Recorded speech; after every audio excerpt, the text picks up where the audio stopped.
I'm gonna keep on running. Um, some people might be like, dang, is that hard? Is that difficult? Is that a fight to like to keep uploading lots of content? And I say not yet because I still have like ideas and therefore ammunition, and it's not a real fight until you ran out of ammunition. Then it's a fight.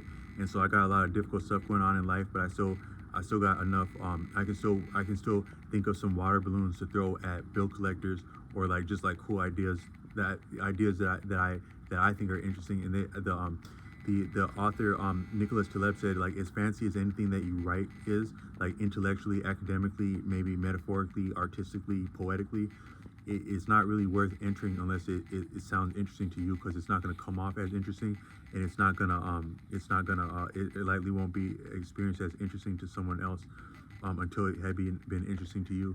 But to that extent, I still got some water balloons that I think are interesting, just in the form of ideas and content. But and strategies to get over on the different obstacles that face us, such as a text that just came on my feed as I'm making these different bombs that go off in my face all day long. If you wanted a good way to destroy someone, give them a smartphone and let it follow them around. Therefore, you can put ordinates on their coordinates all day long with that phone following them around and snitching on them. What are these devices? These devices are snitches.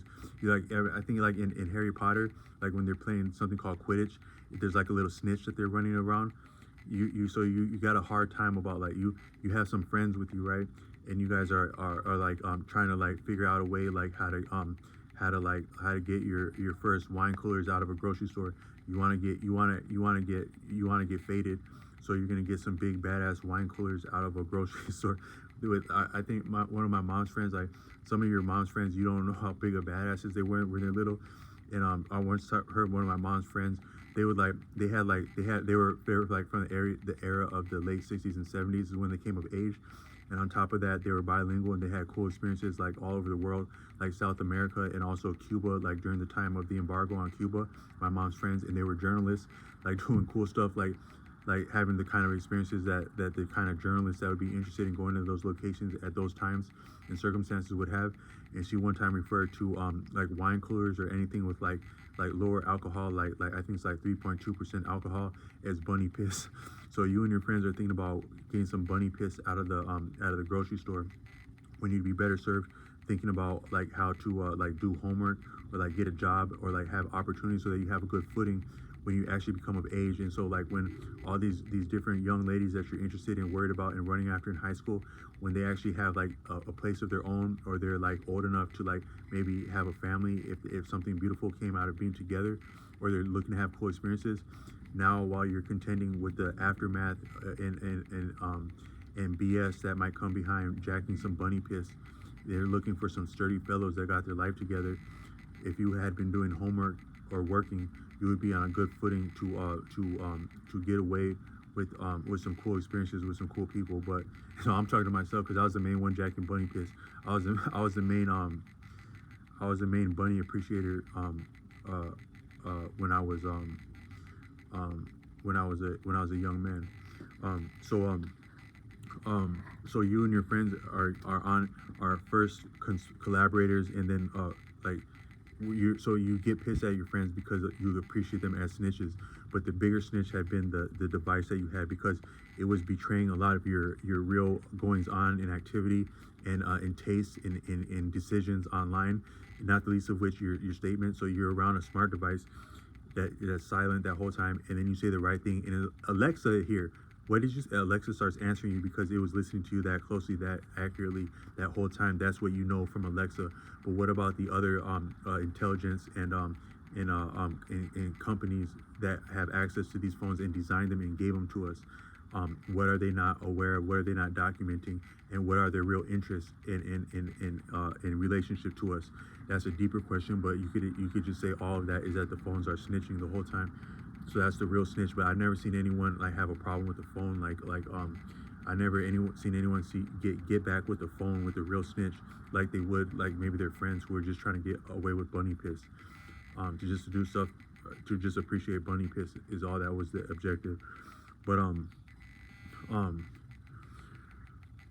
But yeah, but the phones are the problem, and they're always giving these different people an idea of where we are, so they can send us some disagreeable bullshit in the off hours of night, past business hours, and on weekends.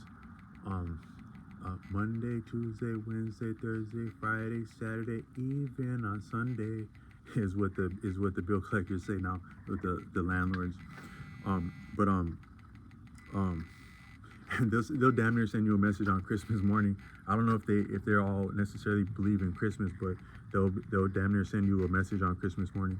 But so this person on one of the asked a cool question is that what am I, what am I, why am I here on this particular channel as it exists on YouTube? And I was saying that you could maybe appreciate that by swapping the terms and saying, what am I here? And that'd be a cool question. What am I? That's actually an existential question. I fancy intelligence and faith, but to me the deepest aspect of intelligence and faith are existential discussions. What does it mean to exist? Where does it mean to exist? When does it mean to exist? How does it mean to exist? I might not say why. I would just interject why with where, but why might actually be the deepest part, because that's the one that's really yours. What, where, how, when. That might be a little bit more collective and like and more, that might be very different than why, because why actually might be the one thing that belongs to you. So if someone asks you why in a confrontational manner, they're yet depriving you of your one possession, your prerogative to define for yourself those other ones. What, where, when, and how, and who is yours to define as much as anyone else can define that. And that might be why, which the why can be the other ones. But I would say that if you're asking that question on that you're interacting online and interfacing with the matrix apparatus, for lack of a better word, for lack of a more distasteful word, I would imagine that you're superficial, because the matrix itself is superficial. So like I have in the East, they say that if you fall on the ground, you have to raise yourself by means of that same ground. So the things that are detriments are actually their means of actually they might be the shortcomings in and any system has shortcomings and assumptions and biases and faults. That is man, as an extension of man, because I think that man was intended to have shortcomings, so that man can't get too entrenched and too overbearing on other men and on themselves. So men have limitations by intention, so that men can be overcome, and not the least of which to overcome ourselves. So anything can be humbled and transcended, because that's the only thing that makes life viable on the greater sense, is that nothing can be that big of a dictator. A dictator can cause a hell of a lot of pain. A tyrant, a petulant child, a spoiled child, a spoiled brat, a spoiled man, a spoiled woman, a spoiled society, a spoiled culture, a spoiled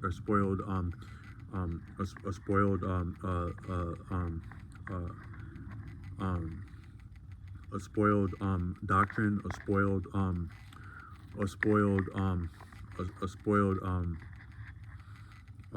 school of thought. I think according to Osho, school means like leisure, like relaxation. So when you're saying go to school, you're saying go to leisure, to have the time on your hands to fathom and fancy different things, but also learn things sometimes. A little bit less would be the learning, but there is still some learning. But a lot of that can be as corrupt as anything. And so a lot of it's therefore spoiled and very painful to other human beings. But it's superficial. So some people would say would give women maybe women who might have say you have African ancestry, but you have you create parts of your appearance that can be appreciated as European or just different. Some people would say that's not natural. You need to have your natural hair. But what's natural about our hair, as all the things we've consumed in this society have been the furthest thing from natural? All these fake sugars, fake salt, or I don't know if there's fake salt, but like fake fat, fake oil, fake food, fake friends, fake jobs, fake cars. I tried to buy a fake car recently. It had been presented as a car, but it was fake for intensive purposes. Fake objects, fake art, fake media, fake journalists, fake news, all that. But your hair is somehow real out of all that. I would say some of your hair is real because it can't be entirely fake, but a lot of it, you are what you eat. How much fake stuff have you ate? So how real are you in your hair? So if someone enjoys something, let it rock. That might be the only thing that's real, is joy, fun. What's realer than fun? In a fake society, how can you have fun without being fake a little bit? I don't know. But how can you how can you be real is just to have fun.